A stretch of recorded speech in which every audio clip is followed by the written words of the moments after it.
Altså det er en betonskulptur i 5 dele, som er det samme modul, der er gentaget 5 gange. Det er vigtigt, fordi det er sådan serielt ting lidt også. Det handler om sådan en industribygning og også om sådan en form for seriel produktion. Min far han arbejdede der, min mor hun har ikke arbejdet, men hun arbejdede på Lindeværftet. Ja, på Lindeværftet. Ja.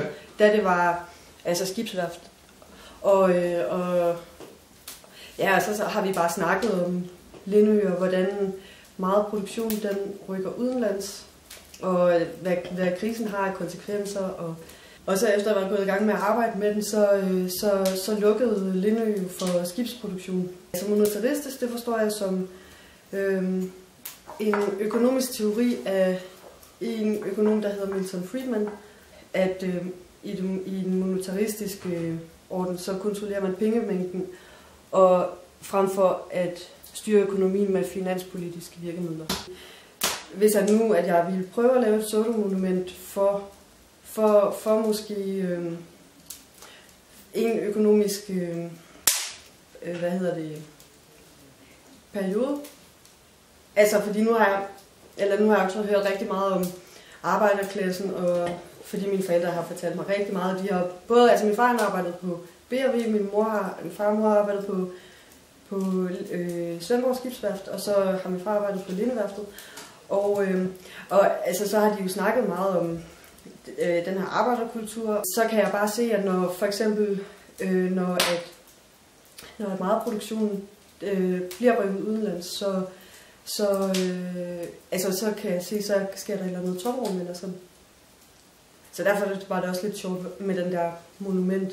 Hvad er forskellen på en skulptur og et monument?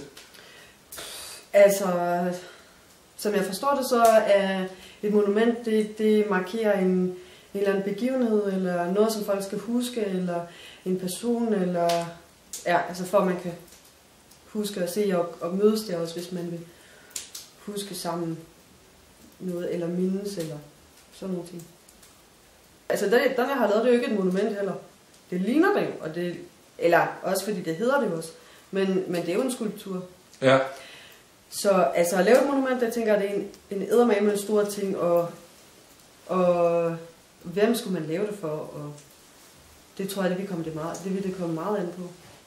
Jeg ved for eksempel, Morten Strædesen, den danske billedhugger, han er blevet spurgt af B&W-arbejderne om at lave en skulptur, monument, efter B&W lukkede. Var det en opgave, du kunne tænke dig at påtage, for eksempel?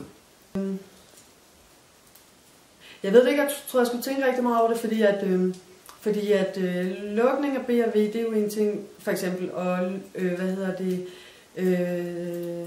der vil jo være en hel masse ting, som leder op til det, og politiske ting, der leder op til det, og økonomiske ting, opsving eller nedtur, eller hvad det kunne være, der leder op til det, og at der så bliver så mange arbejdsløse, og hvad vil monumentet så være for arbejdspladsen, der er lukket, og en masse mennesker, der er blevet arbejdsløse,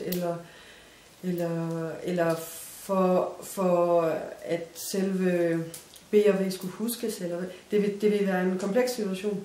Jeg tror, med den der titel med, det hedder monetaristisk monument, så er det jo ligesom, eller så kunne man måske godt sige, at så den økonomiske drejning, der har været med at det bliver styret ret meget efter markedskræfterne, det kunne man måske godt sige, at så er det, eller at så synes jeg da nok, at det er ærgerligt, at lukket, og der var så mange arbejdspladser, som ligesom blev mistet der.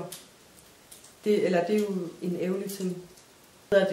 Altså jeg synes, at den her skulptur, den kan komme ud i den her skov, det er det bedste, den kan.